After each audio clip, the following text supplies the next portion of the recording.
ഇനി നമുക്ക് വളരെ ടേസ്റ്റി ആയിട്ടുള്ള ഒരു ദോശ ഉണ്ടാകും, സ്പീഡ് ദോശ. അതെ, പേര് പോലെ തന്നെ വളരെ സ്പീഡിൽ തയ്യാറാക്കാൻ പറ്റുന്നൊരു ദോശയാണിത്. അപ്പം നമുക്ക് നോക്കാം. ഞാനിവിടെ ഒരു 3 ഉരുളക്കിഴങ്ങാണ് ആദ്യം എടുത്തിരിക്കുന്നത്. നിങ്ങൾക്ക് ഉരുളക്കിഴങ്ങ് കൂട്ടിയ കുറച്ചൊക്കെ ആഡ് ചെയ്യാം. അതിലേക്ക് നമ്മൾ ഒരു ചെറിയ പീസ് ഇഞ്ചി കൂടി ആഡ് ചെയ്തിട്ടുണ്ട്. അതുപോലെ പച്ചമുളക്, എരിക്ക് ആവശ്യത്തിനുള്ള വറ്റൽ മുളക് കൂടി ആഡ് ചെയ്ത് കൊടുക്കുന്നുണ്ട്. ഇത് നല്ല എരിയുള്ള വറ്റൽ മുളക് കേട്ടോ. നിങ്ങൾക്ക് സ്പൈസസിനനുസരിച്ച് കൂട്ടിയും കുറച്ചൊക്കെ കൊടുക്കാം. അതിനുശേഷം നമ്മൾ ഒന്ന് ക്രഷ് ചെയ്തെടുത്തിട്ടുണ്ട്. അതിനുശേഷം അതിലേക്ക് 2 തവി റവ, സാധാ റവയിലേത്, സാധാ റവയാണ് നമ്മളിതിലേക്ക് ആഡ് ചെയ്ത് കൊടുക്കുന്നത്. ഇനി അതിലേക്ക് ആവശ്യത്തിന് വെള്ളം കൂടി ആഡ് ചെയ്ത് കൊടുത്തിട്ട് നന്നായിട്ടൊന്ന് അരച്ചെടുക്കുക.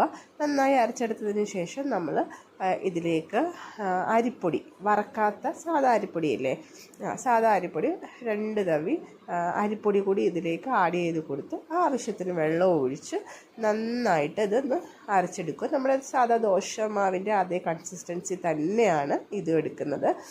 പിന്നെ ഇത് വെച്ചിട്ട് നമുക്കൊരു 7 ദോശയാണ് ഒക്കെ തയ്യാറാക്കാം. അപ്പം നിങ്ങളുടെ വീട്ടിലെ ആളുടെ എണ്ണത്തിനനുസരിച്ചിട്ട് നിങ്ങൾ കൂട്ടിയോ കുറച്ചൊക്കെ എടുക്കാവുന്നതാണ്. അതിലേക്ക് നമ്മൾ ആവശ്യത്തിന് ഉപ്പും അതുപോലെ തന്നെ കായപ്പൊടി, ആ ഉരുളക്കിഴങ്ങിൻ്റെയൊക്കെ ആ ഒരു സ്മെല്ലൊന്ന് ബാലൻസ് ചെയ്യാൻ വേണ്ടിയാണ്. കായപ്പൊടി ഓപ്ഷണലാണ്. അതുപോലെ തന്നെ നിങ്ങൾക്ക് വേണമെങ്കിൽ തൈര്, മിക്സി അരയ്ക്കുന്ന ടൈമിൽ 2 സ്പൂണ് തൈരും കൂടി വേണമെങ്കിൽ ആഡ് ചെയ്യാം. അതും ഓപ്ഷണലാണ്, ഞാൻ ആഡ് ചെയ്തിട്ടില്ല.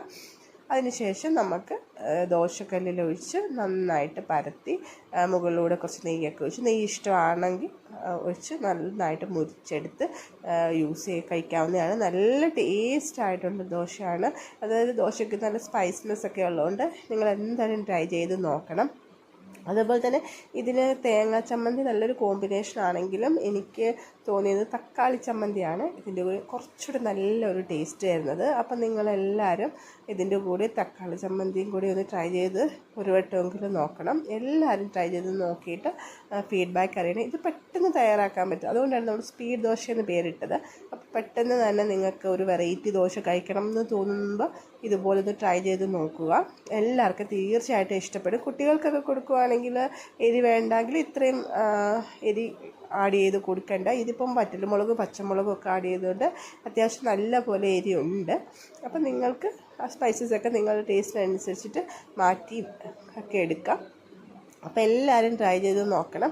ട്രൈ ചെയ്ത് നോക്കിയിട്ട് ഫീഡ്ബാക്ക് എനിക്ക് കമൻ്റായിട്ട് അറിയിക്കുമെന്ന് ഞാൻ വിശ്വസിക്കുന്നു. അതുപോലെ തന്നെ പേര് നിങ്ങൾക്കെല്ലാം ഇഷ്ടപ്പെട്ടോ ഇല്ലയോ എന്നുള്ളത് കൂടി എനിക്ക് കമൻ്റായിട്ട് അറിയിക്കണം.